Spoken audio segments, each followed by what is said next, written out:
Mazmur 71 ayat 6 sampai 8, 3, 2, 1. Kepadamulah aku bertopan mulai dari kandungan.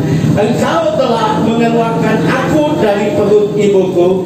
Engkau yang selalu kupuji-puji. Bagi banyak orang aku seperti tanda ajaib, karena engkaulah tempat perlindunganku yang kuat. Mulutku penuh dengan puji-pujian kepadamu, dengan penghormatan kepadamu sepanjang hari. Amin. Silakan duduk kembali Bapak Ibu Saudara-saudara.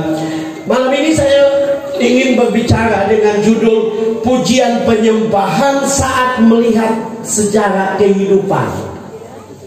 Bapak Ibu Saudara-saudara, Mazmur 71 itu ditulis oleh Daud pada masa tuanya, ya.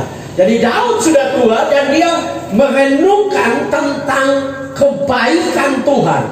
Bahkan ada penjelasan di dalam buku tafsiran yang mengatakan Daud ini sedang dikejar-kejar oleh Absalom. Tapi Daud tidak menjadi orang yang putus asa, menjadi kecewa. Tapi Alkitab mengatakan bahwa dia melihat hidupnya luar biasa. Amin. Hidupnya dari kandungan ibu. Bahkan dia bicara dari kandungan ibu. Dia punya hidup itu luar biasa. Tuhan menopang dia dari kandungan ibunya. Dan Bapak Ibu Saudara-saudara, Daud melihat sesuatu yang luar biasa, pekerjaan Tuhan yang luar biasa, dan Tuhan menjadikan dia menjadi apa yang tadi kita baca dalam ayat 7. Dia menjadi tanda ajaib. Amen. Ya. Nah Bapak Ibu Saudara-saudara, saya kenal Ed waktu saya jadi gembala di sini. Dia anak kaum muda yang bagi saya sangat-sangat terlibat di dalam pelayanan. Ya, zaman itu saudara-saudara, gereja Nazaret masih pakai buka papan, buka tutup. Dan saya lihat kadang-kadang dia sendiri buka papan, dia tutup, ya. Tetapi Bapak Ibu saudara-saudara, mungkin itu kaum muda pada waktu itu, saudara-saudara. Tapi saya mendengar dari orang lain tentang Ed, ya. Dulu saya di sini kalau saya gunting rambut itu saya cocok dengan Ola, ya. Kasihan Ola kalau nggak salah sudah stroke, ya. Dan waktu saya ada di sana satu waktu, dia gunting rambut saya sambil dia cerita. Dia bilang begini, Pak Pendeta, itu pendeta muda masih ada, ya. Jadi saya bingung juga karena kita Nazaret zaman saya belum ada pendeta muda kan. Jadi dia bilang itu pendeta muda masih ada. Saya bilang siapa pendeta muda? Dia bilang itu yang nama Ed itu, ya. Kenapa kau panggil dia pendeta? Kemudian dia bilang begini, Pak Pendeta tahu, ya. Pak Pendeta tahu bahwa kalau kami duduk di sini di rumah ini, dia cerita. Kalau kami duduk di rumah ini dan Ed pulang, minta maaf buat Bapak Iwan dan Ibu, tapi katanya waktu Ed pulang, kemudian dia tahu mereka sedang minum, itu Ed nggak masuk rumah. Dia dari jauh dia lempar seng rumah, saudara. Jadi orang tahu kalau seng sudah berbunyi, Ed sudah pulang. Labai orang pulang sudah, bisa kacau, ya. Dan dulu dia pakai batu. Sekarang lebih bahaya kalau dia datang dan peluru, lebih bahaya, ya. Jadi saya kenal anak ini, dia pendiam, dia anak yang setia dengan Tuhan, anak yang bagi saya dia mengasihi Tuhan, dia mengandalkan Tuhan. Waktu tes kalau tidak salah polisi, ya, di Ternate tidak lulus, tidak ada tanda-tanda kekecewaan sedikit pun, ya. Karena saya melihat itu, saya bicara dengan dia, saya berkata bahwa Tuhan punya rancangan yang terbaik bagi kita. Amin. Kita bisa kelihatan gagal di depan orang, tapi di hadapan Tuhan tidak ada kegagalan. Amin. Karena Tuhan bisa mengubah kegagalan kita menjadi keberhasilan yang luar biasa. Amin. Tadi kita sudah dengar kesaksian dari Ed. Dia berusia sekarang 27 tahun, tapi kayak 17 tahun. Masih ganteng, ya. Dan teristimewa Tuhan promosi dia, ya. promosi dia. Kenapa saya ingin supaya kita merenungkan, saudara-saudara, karena memang Tuhan juga seringkali bicara dengan kehidupan orang. Ya, bagaimana dia berjuang dan akhirnya dia berhasil masuk tentara. Tapi bukan itu saja, Tuhan buka pintu, dia menjadi pemain profesional. Ya, dan bagi saya itu luar biasa. Ya, dia pernah cerita dengan saya pernah tanya-tanya, bagaimana kamu? Dia bilang, ya puji Tuhan, bagian saya terima gaji 2, gaji dari tentara dan gaji dari sebagai pemain profesional. Saya percaya itu luar biasa, saudara-saudara. Amin. Kenapa? Karena mengasihi Tuhan. Ya. Itu sebabnya saya dan saudara harus kita sadar bahwa kalau kita ada di tengah-tengah dunia ini, kita adalah orang yang spesial di hadapan Tuhan. Amin. Ya. Nah, Mazmur tadi saya sudah bilang ini ditulis oleh Daud. Saya sudah katakan itu kalau tidak salah di ibadah hari Minggu di Nazaret. Diperkirakan Daud ini adalah anak angkat, anak pungut. Karena di dalam Mazmur 27 ayat yang ke-10, di situ Daud mengatakan, sekalipun ayahku dan ibuku meninggalkan aku, namun Tuhan menyambut aku. Daud tahu dia spesial. Daud tahu bahwa dia dari kandungan itu Tuhan sudah menopang dia. Tuhan sudah melakukan hal-hal yang luar biasa di dalam kehidupannya. Dia melihat betapa baiknya Tuhan. Nah, saya mau katakan kepada saudara, saya dan saudara, berapapun usia kita malam ini, kita adalah orang-orang yang spesial. Amin. Coba tepuk temanmu di sebelah dan berkata, kamu spesial. Amin. Ya, karena kadang-kadang kita rasa hidup kita sia-sia, hidup kita tidak berguna, kemudian kita menjadi lemah dan putus asa. Dan saya percaya itu adalah tipu daya setan. Tuhan mau supaya saya dan saudara menyadari bahwa saya dan saudara ini diciptakan spesial dan Tuhan merancangkan rancangan spesial. Tuhan punya mimpi yang besar bagi kita.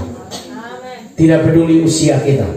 Saya sudah 55, jalan 56. Tapi saya tahu rencana Tuhan belum selesai dengan saya. Satu waktu Tuhan akan menggenapi semua janjinya dalam hidup saya. Karena saya percaya Dia membentuk kita spesial. Ya. Nah, ada dua hal yang kita bisa belajar malam ini. Yang pertama, pujian penyembahan saat melihat sejarah kehidupan. Karena Tuhan mendukung aku sejak kandungan ibuku. Ya. Daud menyadari bahwa bukan saja waktu dia di luar, atau ada ayat lain yang mengatakan Tuhan menggendong kita waktu kita tua, kita putih rambut. Tapi Daud melihat bahwa dari kandungan itu Tuhan sudah menopang dia, Tuhan sudah merancangkan dia, Tuhan sudah merencanakan apa yang terbaik. Tuhan punya mimpi yang besar bagi dia. Bahkan saya berani mengatakan ada banyak mimpi yang kita belum capai, yang Tuhan mau kita nikmati dalam hidup ini. Amin. Karena memang dia adalah pribadi yang spesial. Saya coba untuk melihat saudara-saudara di dalam bahasa Ibrani kata bertopang. Tuhan menopang. Tuhan menopang kita. Ya, itu berasal dari kata Ibrani syamak. Syamak itu bukan sekedar bertopang, tapi Tuhan adalah tempat aku berbaring sejak dalam kandungan ibu. Wow. Jadi saudara mungkin waktu mama saudara hamil saudara, posisi saudara sungsang kalau tidak salah istilahnya. Ya. Sungsang itu apa? Kaki di bawah atau kepala di bawah? Kaki di bawah. Jadi mesti panggil orang yang tahu bau urut, kok mesti putar lagi. Ya. Kelihatan kacau. Ya. Tapi saya mau katakan sejak di dalam kandungan, sejak kita ada di dalam kandungan, Tuhan sudah mengatur kita. Amin. Tuhan menciptakan saya dan saudara spesial. Bahkan dalam arti lain dari syamak itu adalah bersandar, bertumpu. Ya, Tuhan tempat kita bersandar mulai dari kandungan ibu. Di YouTube itu Bapak Ibu Saudara-saudara ada video yang menggambarkan bagaimana seorang bayi bisa terbentuk.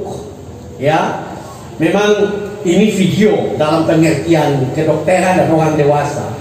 Tapi para ahli kedokteran coba untuk meneliti bagaimana seorang anak atau bayi itu bisa jadi di dalam perut ibu. Ya.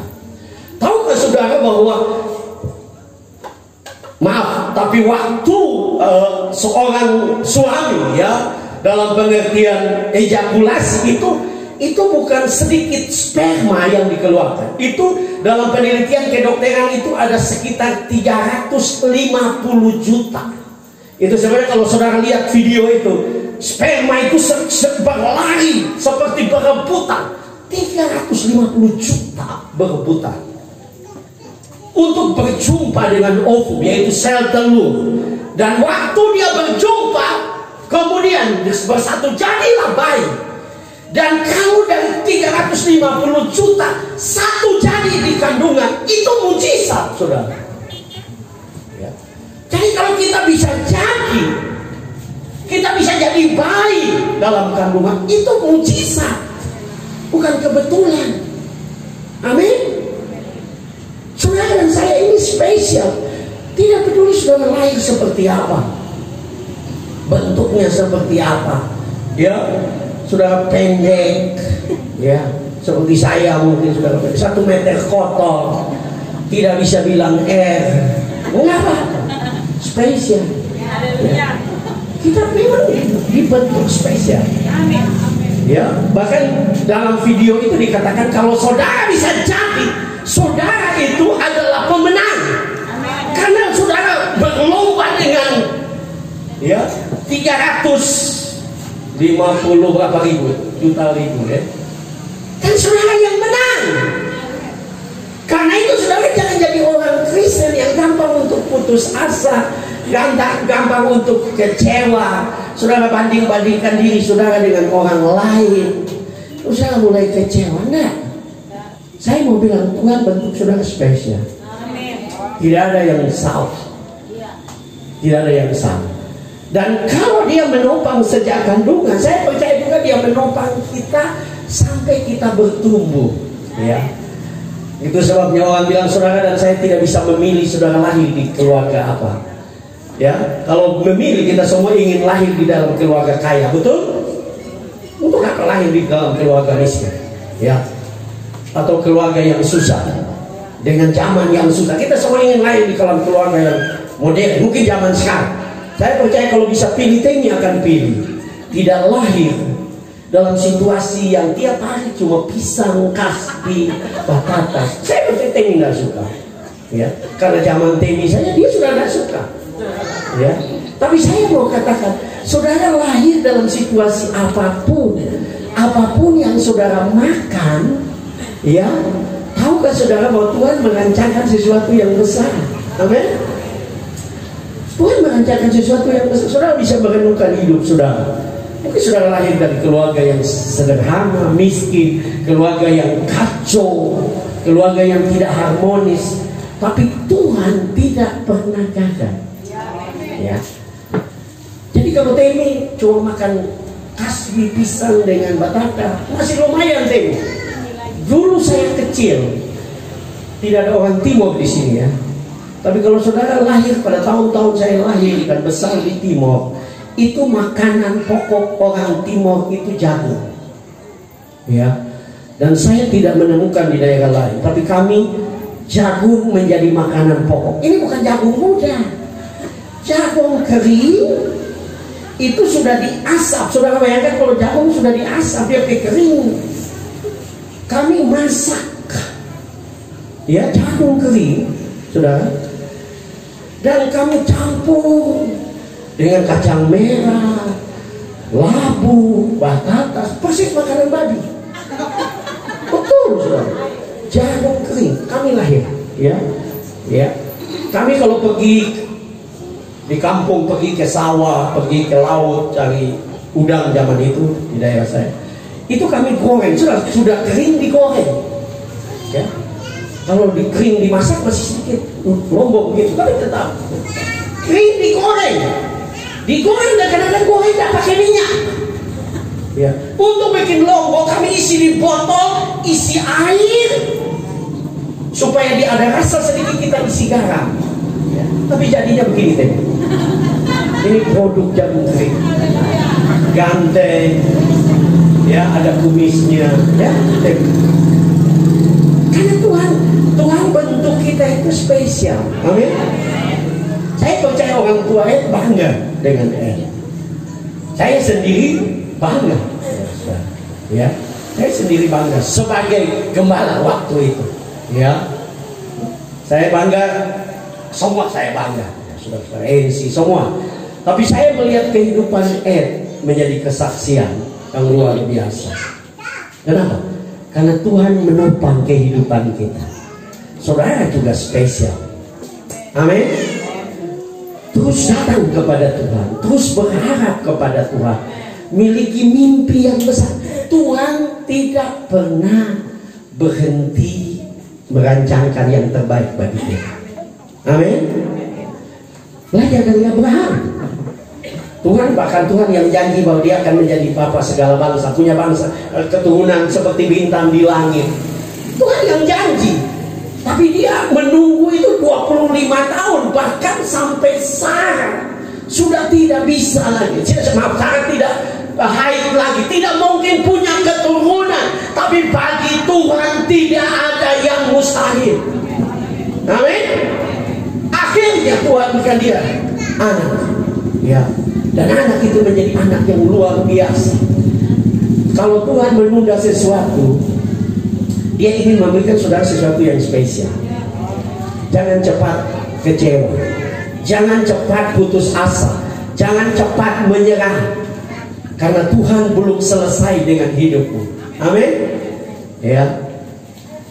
Ada ungkapan yang mengatakan akhir yang bahagia adalah happy ending. Jadi kalau saudara belum happy, itu belum ending. Ya. Jadi kalau saudara belum happy, jangan bilang isu sudah lambat kita sutua. Enggak. Tuhan tidak dibatasi oleh apapun. Persoalannya adalah kita yang menyerah. Ya, kita bilang kayaknya kita tidak bisa apa-apa, kita cuma bisa begini. Padahal Tuhan tidak pernah menyerah. Tuhan tetap merancangkan sesuatu yang terbaik bagi kita. Tuhan merancangkan sesuatu yang spesial bagi kita. Buat Ed dan MC, saya sebagai hamba Tuhan, saya mau katakan terus setia dengan Tuhan. Tuhan belum selesai. Ya, Tuhan belum selesai. Tuhan masih terus merancangkan yang terbaik bagi Ed dan MC. Terus setia dengan Tuhan, terus sungguh-sungguh dengan Tuhan. Biarkan Tuhan memegang hidupmu, biarkan Tuhan memegang tanganmu. Karena kalau Tuhan yang bimbing hidupmu, hidupmu akan menjadi luar biasa. Memang kadang-kadang jalan kesuksesan itu tidak gampang. Kalau saudara belajar Alkitab, saudara akan lihat saudara akan lihat Yusuf. Yusuf dari muda sudah punya mimpi jadi raja. Nah, mimpinya aneh sebenarnya, karena orang istilah Yakub dan keturunan itu bukan satu bangsa yang punya kerajaan. Jadi mimpi jadi raja itu aneh sebenarnya, karena mereka tidak punya kerajaan. Kalau anak raja mimpi jadi raja wajar, atau seorang yang tinggal dalam satu kerajaan mimpi jadi raja wajar. Yusuf adalah suku nomaden, suku yang berpindah-pindah. Tadi mimpi jadi raja. Itu sebabnya orang tuanya, saudara-saudaranya mentertawakan, mengejek, bahkan ingin menghancurkan mimpinya. Tapi di hadapan Tuhan tidak ada yang bisa menghancurkan rencana Tuhan.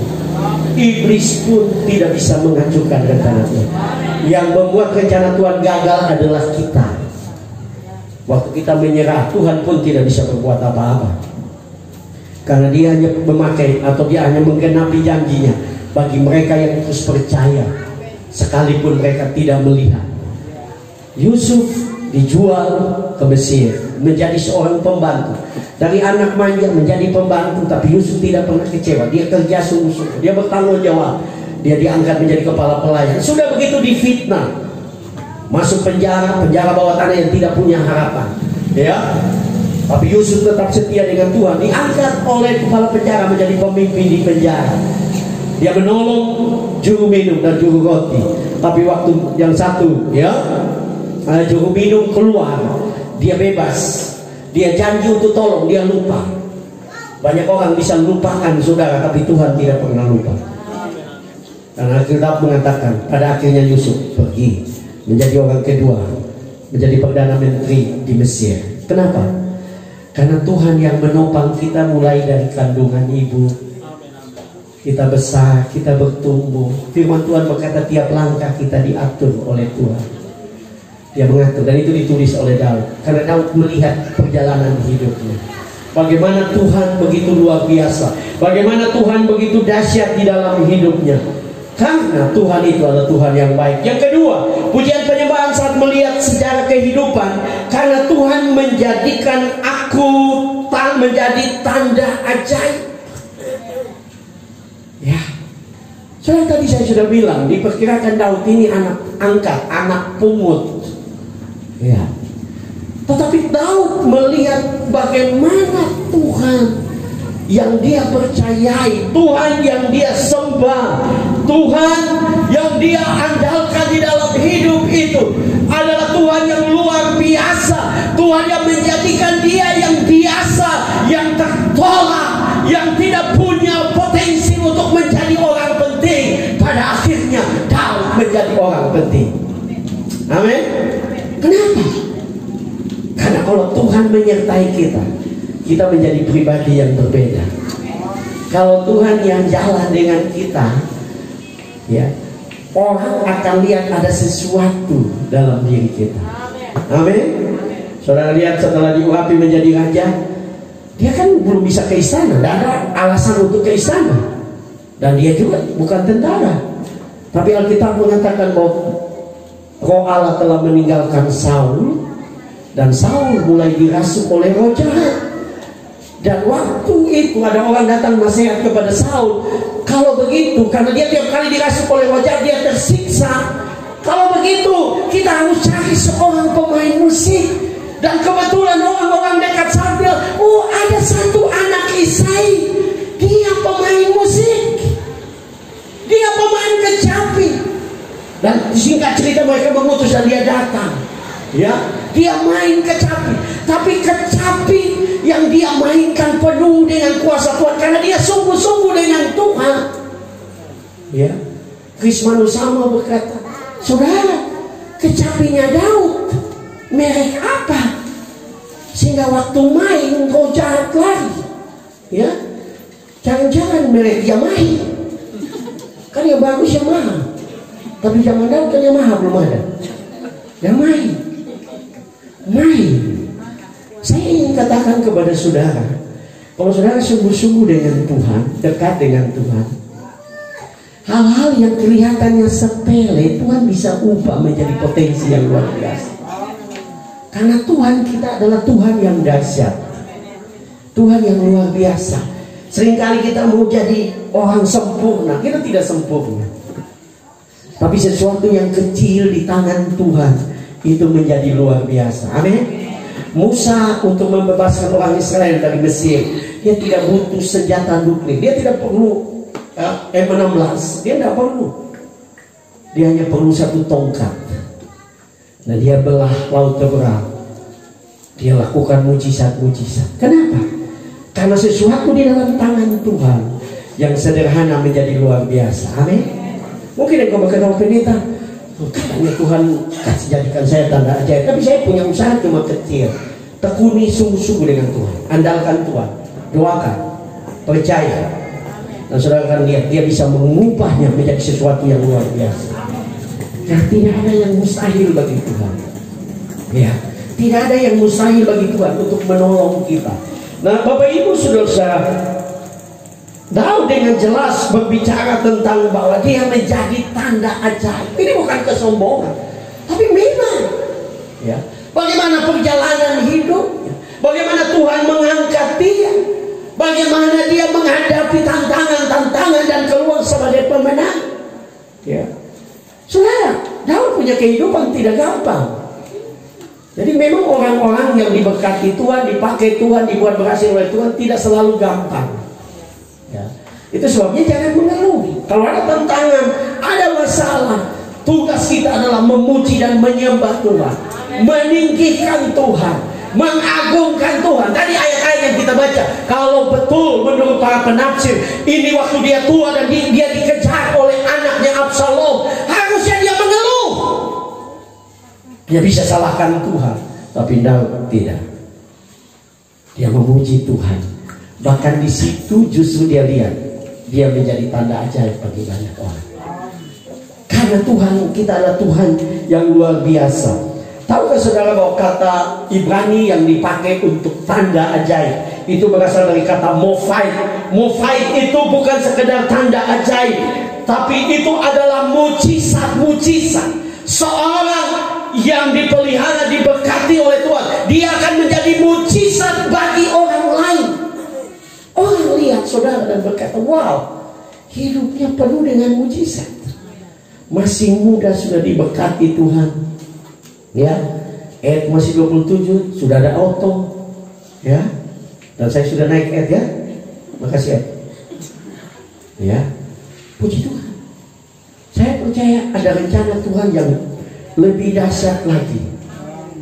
Yang penting jangan berhenti. Ini persoalannya banyak orang diberkati Tuhan mulai lupa Tuhan, mulai bikin diri. Ya. Itu sebabnya Tuhan juga berhenti. Tapi waktu saudara diberkati, makin cinta Tuhan, makin dahulukan Tuhan, makin setia dengan Tuhan. Tuhan mau angkat bagaimanapun makin cinta. Ya, saya tidak tulis di sini, tapi saya sudah sering kali bicara itu. Saudara, Daud jadi raja, dia tidak sok sibuk. Ya. Seringkali kita baru jadi RT, saya sudah sok sibuk. Pak RT tolong pimpin ibadah kaum bapak, kaum ibu. Aduh, ibu pendeta kita sibuk, baru RT. Ya. Itu yang pendeta Yandi Manobi, dia cerita saudara-saudara. Dia bilang ada satu bapak datang dan bilang dia, Pak pendeta berdoa saya mau jadi anggota dewan. Jadi yang di Manopo, Pak, saya yakin Bapak tidak jadi anggota dewan. Lah itu yang lalu kita minta Bapak pimpin kolom saja Bapak tidak mau. Nah bagaimana Bapak bisa pimpin semua masyarakat? Pimpin kolom saya tidak bisa. Dan waktu pemilihan selesai dia datang dan dia bilang, Pak pendeta ini pemulu panas sih. Dan yang di pendeta yang dibilang bukan panas, memang kamu tidak layak jadi anggota dewan. Kau saja tidak mau jadi anggota dewan, melayani saja tidak. Artinya waktu Tuhan mau angkat kita, Tuhan percaya kita terus sungguh-sungguh dengan Tuhan. Saya sudah bilang kepada saudara, Daud makin diangkat jadi raja, makin cinta Tuhan, makin gila-gilaan dengan Tuhan. Kenapa?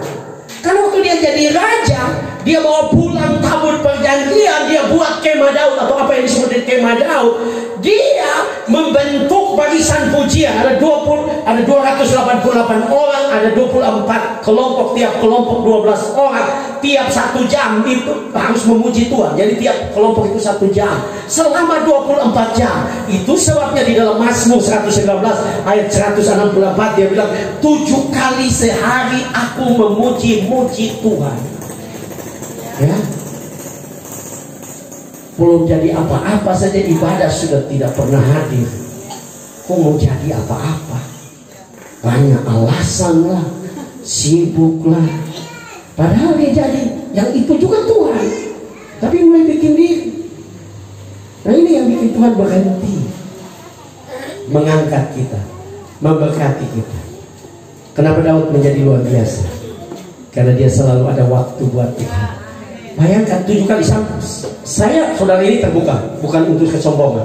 Saya berkomitmen untuk 1 hari 2 jam, pagi 1 jam, malam 1 jam. Itu pun kadang-kadang rusak, saudara. Kadang-kadang malam pulang pelayar atau pulang berjalan, mau doa lagi 1 jam, 1 jam ini kan lumayan. Untuk doa 15 menit saja sudah lama, di 1 jam. Cuma saya selalu ingat, saya lebih butuh Tuhan daripada segala sesuatu yang lain. saya bangkit untuk berdoa, saya komitmen untuk berdoa. Ya, itu 7 kali sehari. Ya, kita berapa kali seminggu? Cuma 1 kali. Itu pun tak lama. Kau mau jadi orang hebat kan aneh. Ya, baru Tuhan percaya sesuatu, kita punya alasan yang banyak. Jangan, saudara. Karena engkau tidak tahu Tuhan punya mimpi bagi engkau. Dia ingin engkau menjadi tanda ajaib. Bahkan arti lain dari kata Mofait, saudara-saudara, adalah lambang. Saudara menjadi lambang kebaikan Tuhan bagi orang lain. Orang lihat saudara dan bilang, wow, anak itu Tuhan sayang dia. Dia hidup, dia rumah tangga, dia usaha, dia bisnis. Tahu-tahu dia menjadi lambang. Arti lain dari Mofait adalah alamat. Kalau saudara sungguh-sungguh dengan Tuhan, saudara menjadi alamat bagi orang. Orang akan datang kepada saudara berkata, ih kakak, kita lihat kakak hidup luar biasa. Bagaimana sampai bisa begitu? Kasih tahu kita di Perasia.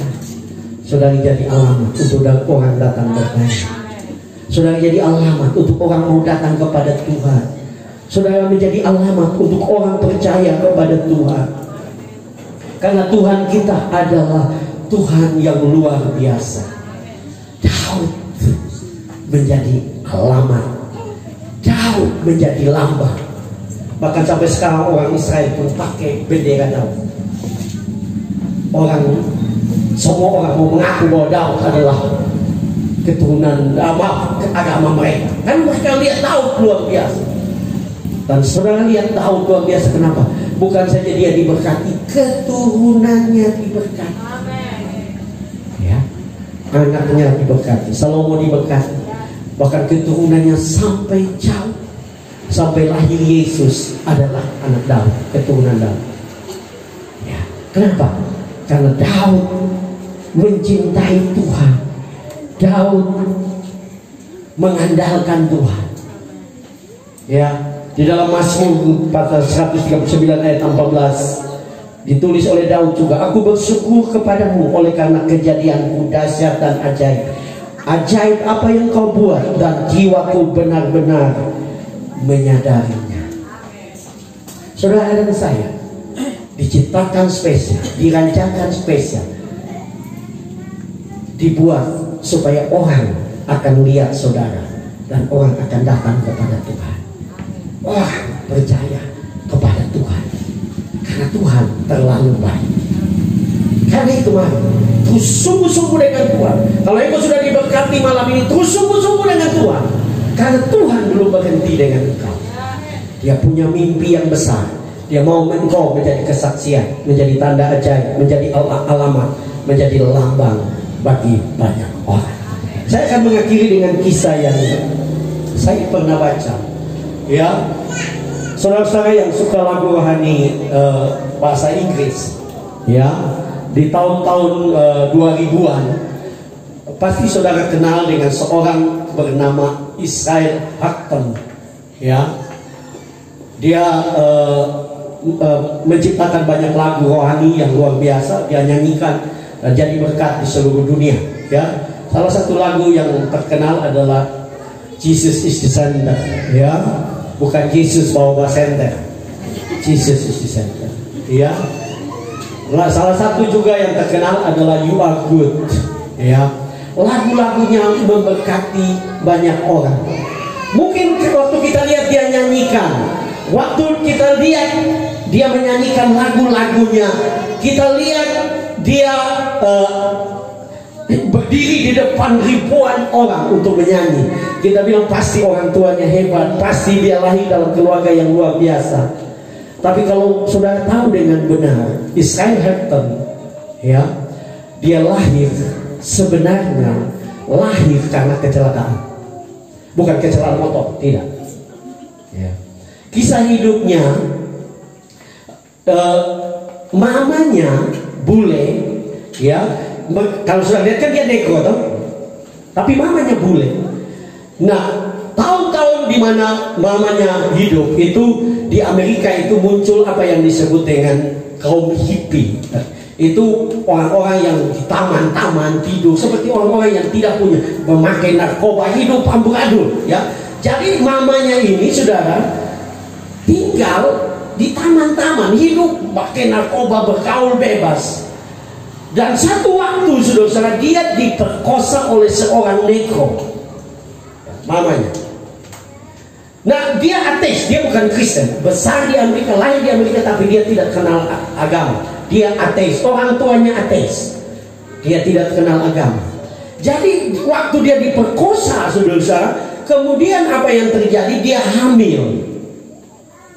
Dan waktu dia hamil, karena dia orang yang tidak punya tempat tinggal, ya, jadi dia berpikir untuk menggugurkan kandungannya.